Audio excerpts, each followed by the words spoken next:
ആക്രമിച്ച 2 കപ്പലുകളും ഇസ്രായേലിലേക്ക് പോകുന്നതായിരുന്നുവെന്ന് ഹൂതികൾ പറയുന്നു. എന്നാൽ മറിച്ചുള്ള റിപ്പോർട്ടുകളുമുണ്ട്. ഹൂതികളുടെ ആക്രമണം ഭയന്ന് ഹെപ്കോ ലോയിഡ് തിങ്കളാഴ്ച വരെയാണ് താൽക്കാലികമായി യാത്ര റദ്ദാക്കിയിരിക്കുന്നത്. എന്നാൽ മേഴ്സ്ക് എന്ന ലോകത്തിലെ പ്രസിദ്ധ ചരക്ക് നീക്ക കമ്പനി ഇനിയൊരു അറിയിപ്പ് ഉണ്ടാകും വരെ ചെങ്കടൽ വഴി സർവീസ് നിർത്തുന്നതായാണ് പ്രഖ്യാപിച്ചിരിക്കുന്നത്. എണ്ണ ഇന്ധന കയറ്റുമതിക്കുള്ള ലോകത്തിലെ ഏറ്റവും പ്രധാനപ്പെട്ട റൂട്ടുകളിലൊന്നാണ് ചെങ്കടൽ. അതിൽ യമന്റെയും ജിബൂട്ടിയുടെയും അതിനിടയിലൂടെയുള്ള കടലിടുക്കാണ് ബാബൽ മന്ദബ്.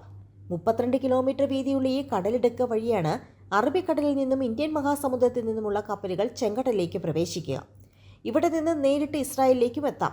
ഈജിപ്തിലെ സൂയിസ് കനാൽ വഴി ഏഷ്യയിൽ നിന്നും യൂറോപ്പിലേക്കുള്ള കുറുക്കും വഴിയാണിത്. പ്രതിവർഷം 17,000 കപ്പലുകൾ അഥവാ ആഗോള വ്യാപാരത്തിൻ്റെ 10% ഇതുവഴി കടന്നുപോകുന്നു. ഈ വഴിയില്ലെങ്കിൽ യൂറോപ്പിലെത്താൻ കപ്പലുകൾക്ക് ആഴ്ചകൾ അധികം എടുക്കാം. ദക്ഷിണാഫ്രിക്ക വഴി ചുറ്റിക്കറങ്ങി പോകണം.